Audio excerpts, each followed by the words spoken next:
Hello my friends, this is Levi Payton, the Positive Film Buff, releasing another video which talks about a favorite movie of mine. It was a film released in the year 2019, one of the year's most anticipated movies, and quite honestly, it was one of the biggest, most anticipated movies I ever experienced. And when I saw this film, it turned out to be one of the best, if not the best, cinema experience I've ever had in my life. I was so blown away by this movie, it ended up becoming the best film of 2019. That movie was titled Avengers Endgame.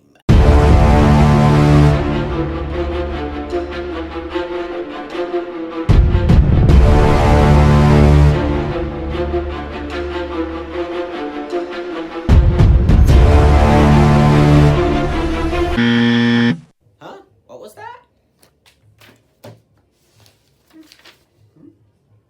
Oh, sorry. I'm not talking about my number one favorite film of 2019. I'm talking about my second favorite film of 2019, which is the final installment of the greatest story ever told in film, Star Wars: The Rise of Skywalker.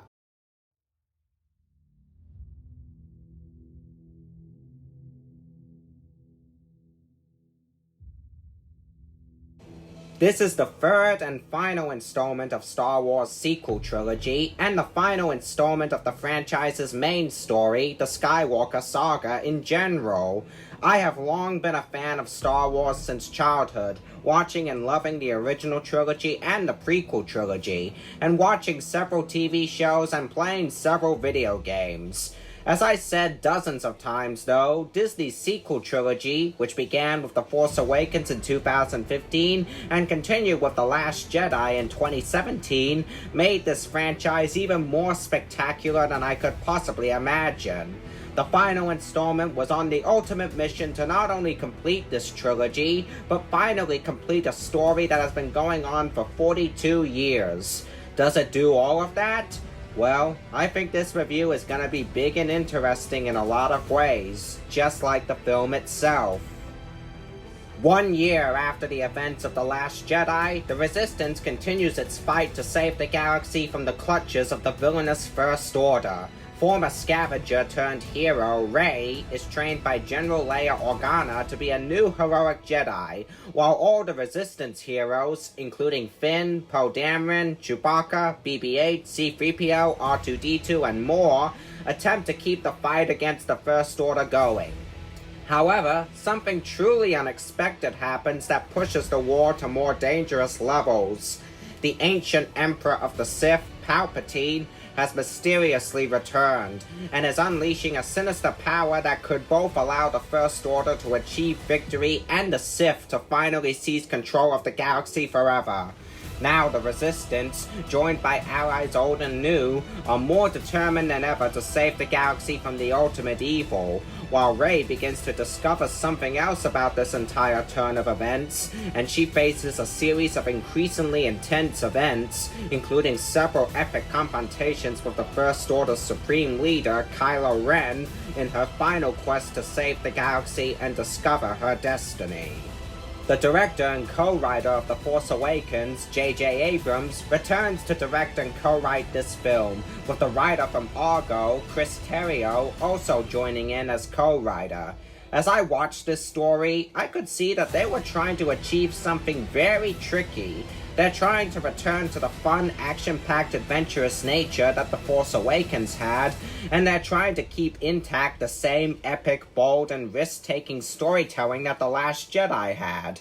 Watching the entire film and all these events that occur throughout, I could definitely see those efforts to stay true to those previous two installments. All those efforts have paid off. It's a great combination of spectacular action and epic storytelling. All the things that happen in this film are extremely well done, spectacular, and does great justice to those two films, and it's just such an amazing wrap-up to the whole entire saga. Also, when I first saw this movie, I thought it did well in staying faithful to the Last Jedi story too. But a day after I saw the movie, I saw the critical reception, which was mixed, and some of the things the movie got talked about for was for appearing to retcon everything that was featured in The Last Jedi. When I heard about those reactions, it made me go, huh? Now, I do know Abrams had recently said that sometimes movie franchises that do not have a complete plan can work or not, but every time I watch this film, I still find myself confused at what those people said about it retconning The Last Jedi. In my mind, if you really wanted to retcon things, those scenes and moments from The Last Jedi should be completely removed entirely or act like they never happened. And I do not think they ever removed those events. And they still mention a lot of events that happened in The Last Jedi. From Snoke's final scene in that film, to Poe Dameron mentioning a big moment that happened in the last film, to Kylo Ren speaking with Rey about their last encounter, to Luke Skywalker apologizing for his actions in the last film, and especially the connection between Rey and Kylo Ren. For some moments, I felt that Rian Johnson first created those ideas from scratch, and then J.J. Abrams built more on those ideas. Either way, even though the whole trilogy had a lot of story ideas that were made up as development went on, I felt those ideas did ultimately come together to create a solid story overall.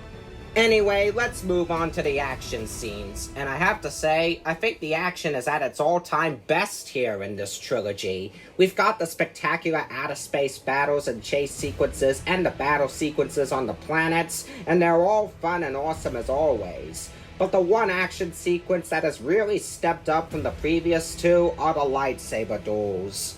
The duels in the previous two were amazing, but the duels here are even more amazing, practically passing the 100% meter and instead going to 110%. And oh my goodness, there's a beyond epic showdown between Rey and Kylo Ren that takes place in several ruined areas, and surrounded in large raging waters. To me, this duel felt similar to the amazing climactic duel from Episode 3, Revenge of the Sith. It appears to have that same amount of intensity, the same amount of amazing fight choreography, and the same amount of epicness. It's truly amazing, and this is easily gonna rank as one of the best lightsaber duels of the whole saga. And just like the first two films, this whole amazing spectacle was made even more amazing thanks to a wonderful score by John Williams, amazing production design, and a spectacular blend of practical effects and CGI visuals.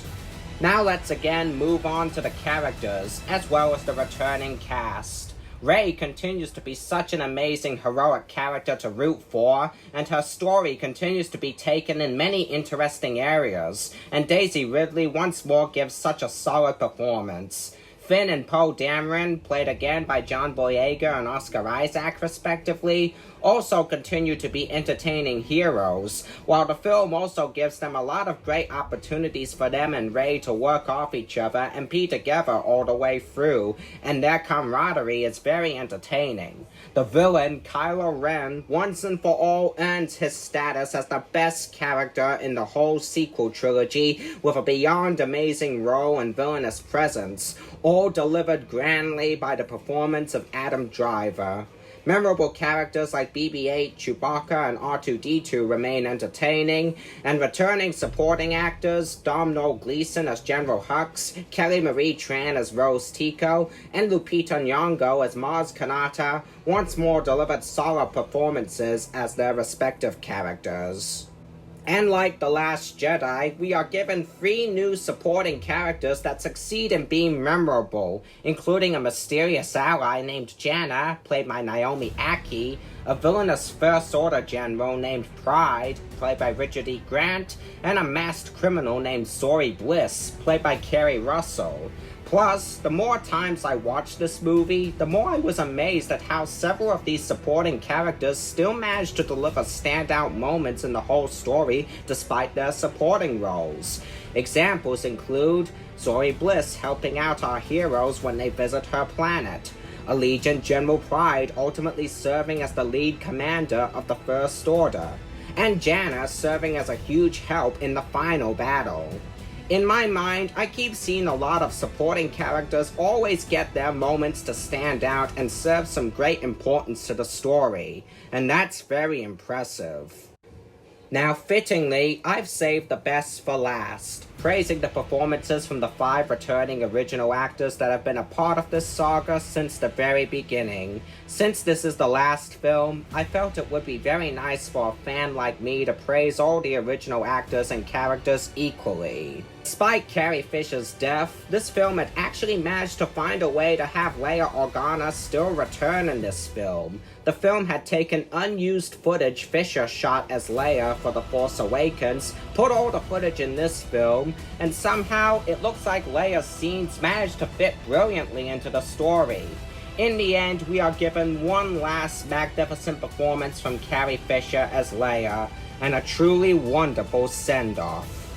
Having been blown away by Mark Hamill's role as Luke Skywalker in The Last Jedi, Luke's role in this film does not cease to amaze me here, and Hamill once more delivered such a powerful portrayal. Anthony Daniels as C-3PO is actually the only actor to appear in all 9 films, and in this film, Daniels continues to portray C-3PO so brilliantly, and once more proves why he's always such a wonderful character, both comedically and dramatically.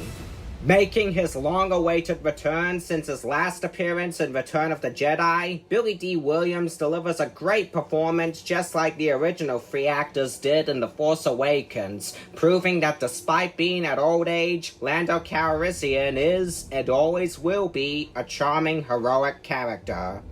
And last but not least, the most unexpected and coolest return of all, Ian McDermott as Palpatine. Palpatine has always been the villain behind the villain in the whole Star Wars saga, and he has been such a fantastic villain all the way.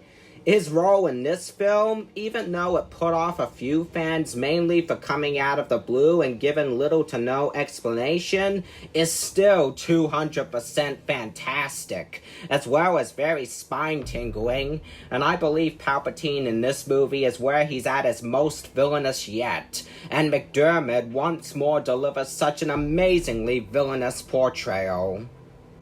Ultimately becoming my number 2 best film of 2019, Star Wars The Rise of Skywalker has a lot of amazing things, including amazing performances, amazing characters, amazing action scenes, an amazing music score, amazing visuals, and an amazing story that solidly wraps up an excellent trilogy, and is an excellent end to one of the greatest stories ever told.